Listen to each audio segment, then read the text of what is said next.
punya BIM. Kenapa BIM? Tadi sudah kalau teman-teman semuanya menyimak, kita itu sudah ada dari mulai 3D, 4D, 5D, bahkan sampai 8D kalau di Indonesia ya. Tapi ke depan nanti sampai 10D.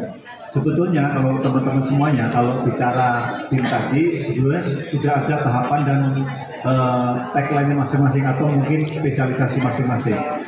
Kalau misalkan dari tadi 3D sampai 4G itu kan terkait dengan sampai ke biaya, schedule, biaya, volume, dan seterusnya. Meningkat lagi tadi yang terkait dengan 6D, tadi ada terkait dengan lingkungan, environment yang disinggung oleh Bu Amin tadi. Meningkat lagi terkait dengan 7D misalkan. Kita bisa nanti pasca konstruksi bagaimana memelihara properti-properti itu atau bangunan itu. 8D adalah terkait dengan safety. Jadi intinya terkait dengan ketahanan proyek atau ketahanan jalan tadi, ya salah satunya harus pakai BIM. Namun catatan saya adalah karena suatu proyek atau bangunan itu adalah banyak stakeholder atau banyak yang terkait, mulai dari perencana. Terus tadi kalau saya sampaikan ada perencanaan, pre-construction, construction sampai ke handover, bahkan sampai ke maintenance, maka banyak pihak dari owner, terus kontraktor, konsultan, vendor, dan juga regulator. Tambahkan saya tambahkan juga tadi adalah kalau proyek pemerintah karena dana APBN, APBD, maka adalah pihak-pihak terkait aparat penegak hukum. Artinya apa? Ya harus menyadari dan memahami dan menggunakan BIM. Sepanjang itu tidak digunakan secara bersama-sama, nanti ada suatu gap information begitu, sehingga akan menjadi konflik. Itu sih mungkin dari saya. Terima kasih. Ya.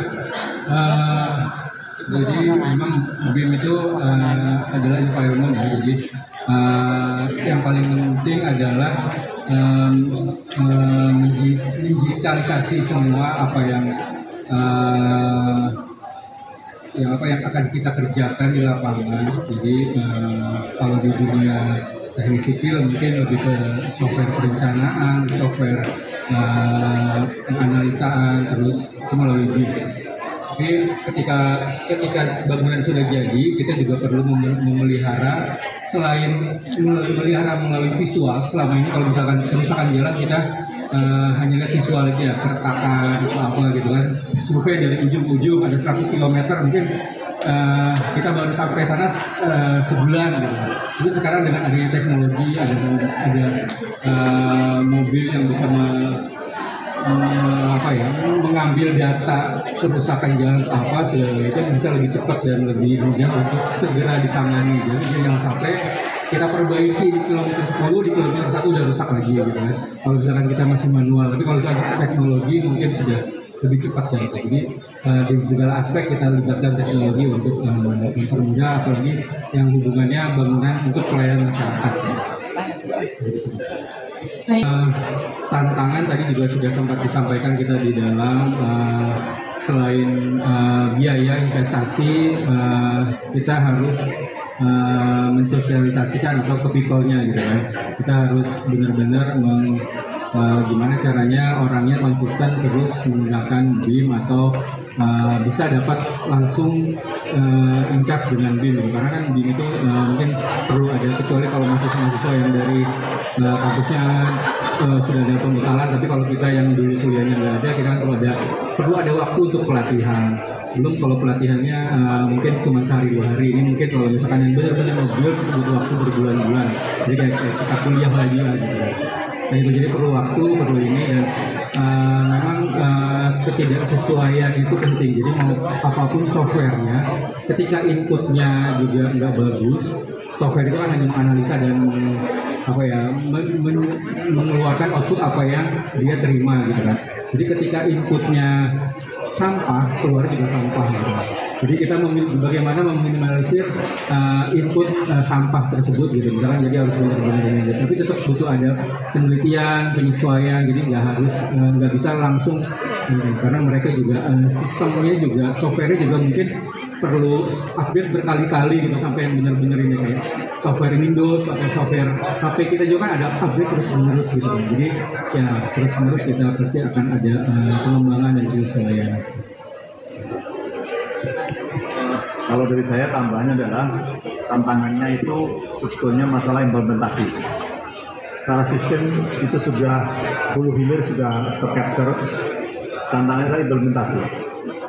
Sehingga terkait dengan tantangan itu adalah kata kuncinya menurut hemat saya adalah ketiga. Ketiga bukan berarti safety ya. Ketiga itu adalah people-nya memang punya kemauan. Dalam arti sepanjang kita punya kemauan goal kita akan tercapai. Tapi kalau sistemnya kita atau terkait dengan teknologi sudah bagus apapun, kalau kita nggak punya kemauan untuk menuju perbaikan terhadap inovasi tadi juga akan terwujud. Yang kedua adalah komitmen. Jadi tadi sampaikan Pak Fauzan, komitmen kita jangan sampai dengan sistem ini ternyata asumsi dan inputan kita salah. Itu harus komitmen. Yang ketiga adalah konsistensi. Jadi artinya penerapan teknologi inovasi ini harus konsisten terus, improvement terus, diperbaiki terus dan seterusnya. Nah, tantangan yang kedua adalah kita tadi environment tadi kita ada suatu produk tidak berdiri sendiri. Kontraktor, subkontraktor, owner, supervisi, bahkan regulator, bahkan APH. Jadi menurut hemat saya ke depan memang harus dipahami dan digunakan sehingga nanti tantangan-tangannya akan terjawab dengan sendirinya. Terakhir adalah problematika kita adalah terkait dengan BIM ini bukan berarti dengan BIM semuanya selesai, semua beres, tidak. Contoh misalkan kami sebagai kontraktor, kontraknya misalkan pembayaran monthly sertifikat. Berarti kami kan setiap bulan harus menyampaikan invoice yang dilampirkan volume, ya kalau memang kontraknya unit price begitu. Ternyata di dalam perjalanan setelah kita bangun, padahal waktu kita bangun kita ngecor misalkan kan ada namanya perintah untuk ngecor. Di sana diketahui oleh konsultan supervisi misalkan, diketahui oleh owner. Tapi ternyata dalam stok namanya kan ada perbedaan volume. Itu mungkin juga.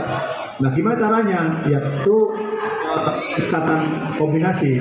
Ada perbedaan yang memang signifikan dengan software BIM dengan juga mungkin hybrid manual. Karena bagaimanapun harus cocok nih, ya Pak Fauzan ya. Karena tidak mungkin dong ukuran 3x4 yang satu ngomong 12 yang satu ngomong 11 kan begitu. Itu kira-kira gitu. Jadi saya sampaikan di sini bahwa dengan BIM bukan berarti semuanya beres gitu ya. Jadi kembali ke manusia tadi. Kuncinya ada 3, people, proses, dan sistem. Sistemnya bagus, prosesnya oke, people-nya tidak mendukung tadi, terkait dengan K3 juga akan jalan. Terima kasih.